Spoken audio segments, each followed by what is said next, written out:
નમસ્કાર દર્શક મિત્રો, રિયલ સમાચારમાં આપનું સ્વાગત છે। સમાચારોની શરૂઆત કરતા પહેલા એક નજર કરીએ આજના મુખ્ય સમાચાર પર। સુરત મહાનગરપાલિકા ચૂંટણીમાં ભાજપે ધાર્યો 120નો લક્ષ્યાંક।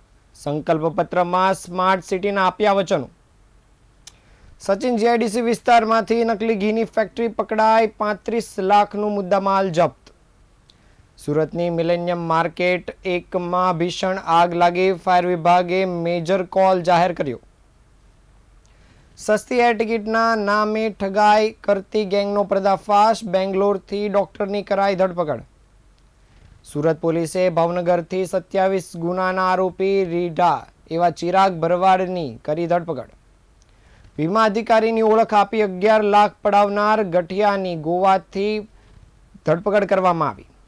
સમાચાર વિગતે જોઈએ। સુરત મહાનગરપાલિકાની 2026ની ચૂંટણી માટે રાજકીય ગરમાવો ચરમસીમાએ પહોંચી ગયો છે। ભારતીય જનતા પાર્ટી અબકી બાર 120ના મજબૂત લક્ષ્યાંક સાથે પોતાનું સંકલ્પ પત્ર રજૂ કર્યું છે। આ મેનિફેસ્ટોમાં ભાજપે સુરતના મતદારોને અત્યાધુનિક સુવિધાઓ અને સ્માર્ટ સિટીના સપના સાકાર કરવાનું વચન આપ્યું છે। ખાસ કરીને મધ્યમ વર્ગ અને યુવાનોને આકર્ષવા માટે શિક્ષણ, પરિવહન અને સુરક્ષા જેવા મુદ્દાઓ પર વિશેષ ધ્યાન કેન્દ્રિત કરવામાં આવ્યું છે। ભાજપનો દાવો છે કે આ સંકલ્પ પત્ર સુરતને આવનારા 5 વર્ષમાં વૈશ્વિક નકશા પર એક નવી ઓળખ અપાવશે। ભાજપે પોતાના સંકલ્પ પત્રની શરૂઆતમાં જ મતદારો પર વચનોનો વરસાદ કર્યો હતો।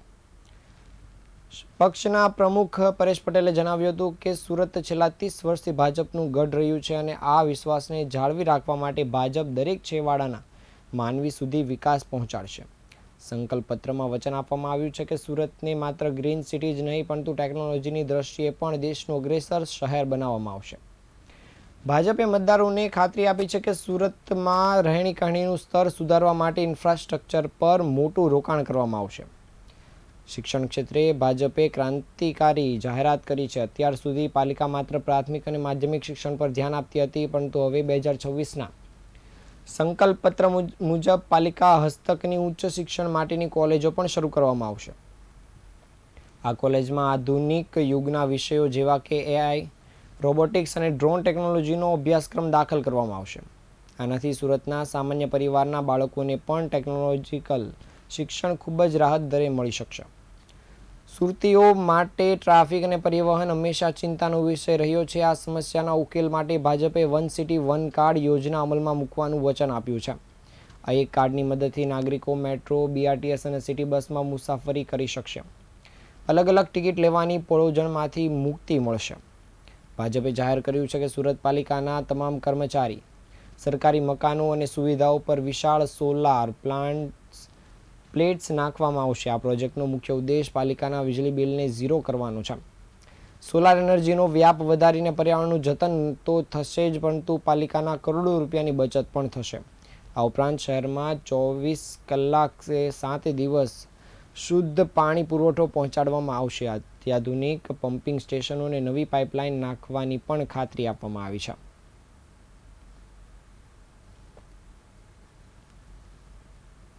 ડાયમંડ અને ટેક્સટાઇલ સિટી તરીકે ઓળખાતું સુરત હવે નકલી પદાર્થોનું હબ બની ગયું હોય તેવું લાગી રહ્યું છે। શહેર પોલીસના સ્પેશિયલ ઓપરેશન ગ્રુપ એસઓજીએ બાતમીના આધારે સચિન જીઆઈડીસી વિસ્તારમાં એક નવી ફેક્ટરી પર દરોડા પાડ્યા હતા, જે જાણીને કોઈપણ સામાન્ય નાગરિકના હોશ ઉડી જાય।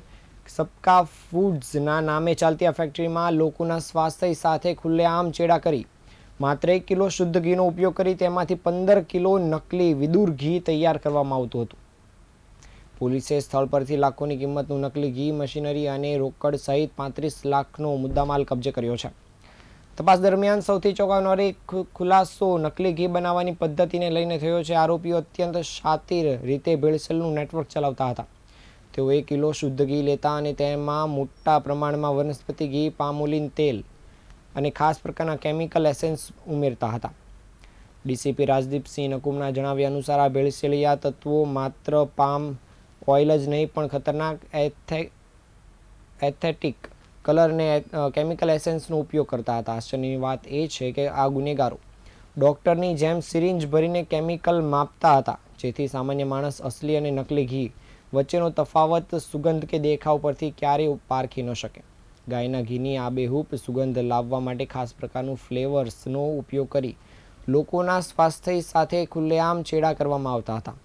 આ મસમોટા કૌભાંડ પાછળ બે મુખ્ય શખ્સના નામ સામે આવ્યા છે. પ્રથમ આરોપી ભરત પોલાર અને બીજા આરોપી અમીન વાઢવણિયાની ધરપકડ કરવામાં આવી છે. ભરત પોલાર છેલ્લા 1 વર્ષથી આ ફેક્ટરી ચલાવી રહ્યો હતો અને આ બંને શખ્સો મજૂરો રાખીને સુવ્યવસ્થિત રીતે આખું નેટવર્ક ચલાવતા હતા. સબકા ફૂડ્સ નામનું FSIનું લાયસન્સ પણ લેવામાં આવ્યું હતું જેથી કોઈને શંકા ન જાય, પરંતુ આ લાયસન્સની આડમાં તેઓ શુદ્ધ ઘીના નામે કેમિકલયુક્ત ભેળસેળવાળું ઘી વેચતા હતા. હાલ પોલીસે આ બંને આરોપીઓની ધરપકડ કરવાની સાથે મોટો જથ્થો પણ કબજે કરી આગળની તજવીજ શરૂ કરી છે.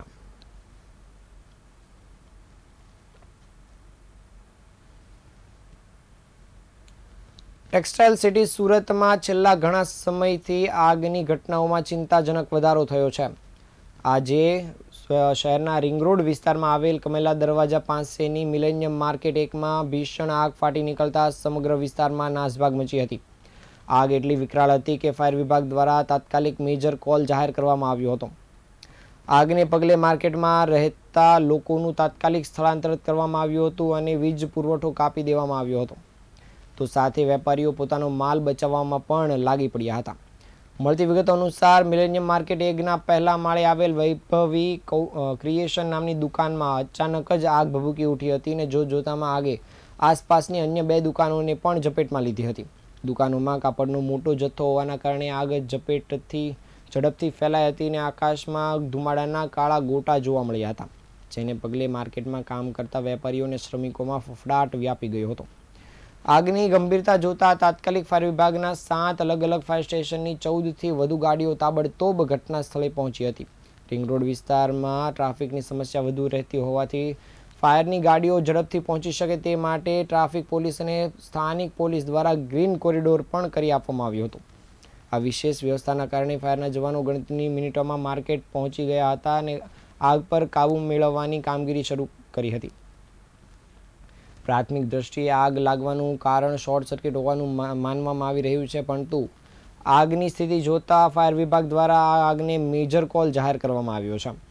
હાલ આગની સ્થિતિ જોતા કાપડનો જથ્થો બળીને ખાખ થયો છે અને વેપારીઓને મોટું આર્થિક નુકસાન થવાની ભીતિ સેવાઈ રહી છે.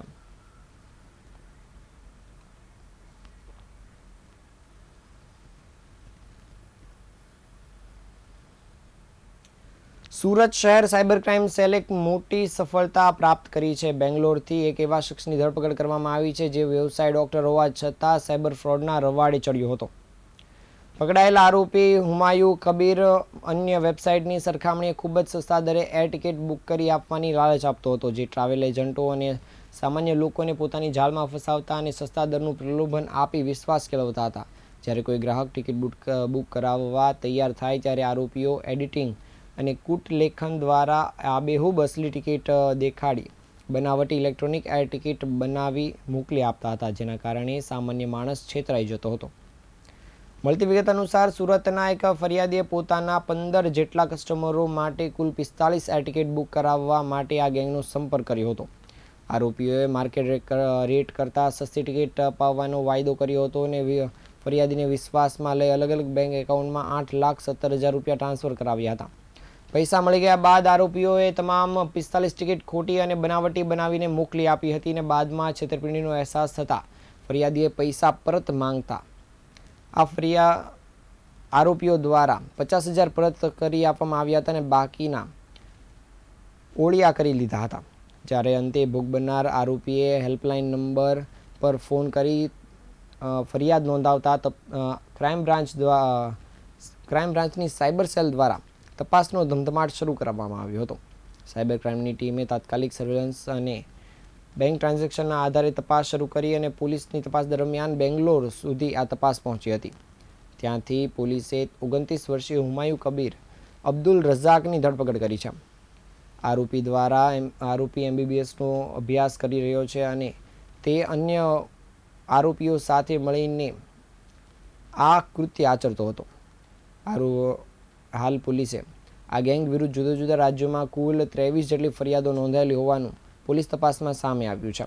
આ એકાઉન્ટ્સ દ્વારા અત્યાર સુધીમાં અંદાજિત 22 કરોડથી વધુનું સાયબર ફ્રોડ આચરવામાં આવ્યું હોવાનું પણ સામે આવ્યું છે. હાલ પોલીસે આ તપાસ મામલે આગળની તપાસ કામગીરી શરૂ કરી છે.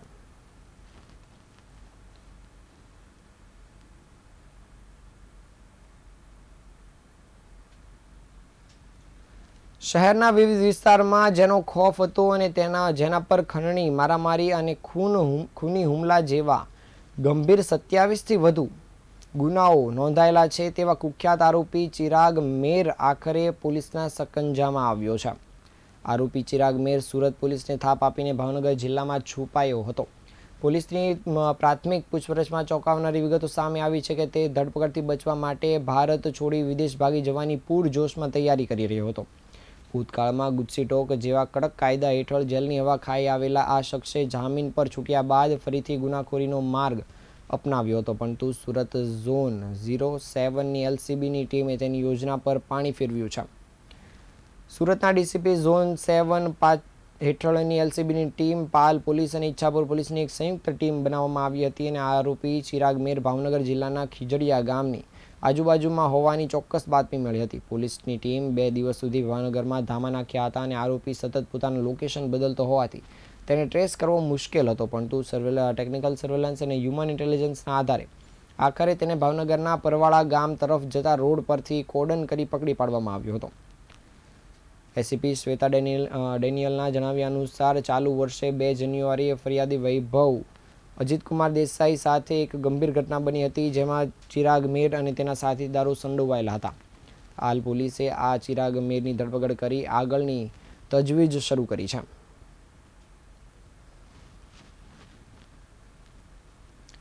સુરતમાં વીમા પોલિસીના પૈસા વ્યાજ સાથે પરત અપાવવાના બહાને લાખો રૂપિયાની ઠગાઈ કરવામાં આવી હતી. આ આંતરરાજ્ય ગેંગનો Surat crime branch cyber crime પોલીસે પર્દાફાશ કર્યો છે.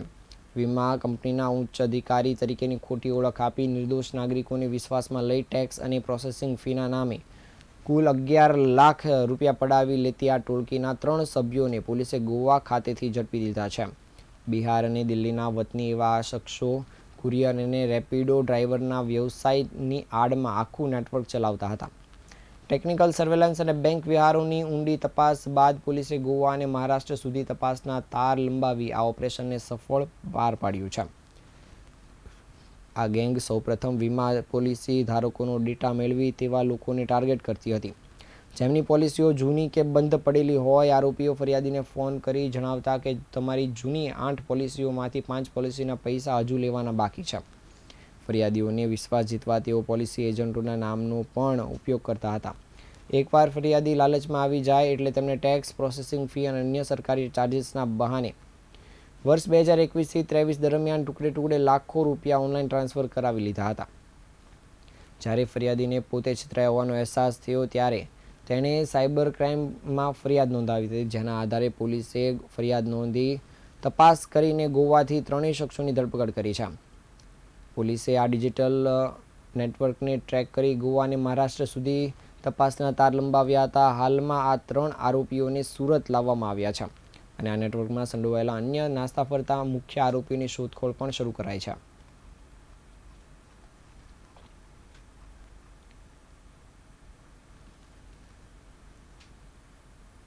આ હતા આજના સમાચાર. નવા સમાચાર સાથે ફરી મળીશું. ત્યાં સુધી રજા આપશો. નમસ્કાર.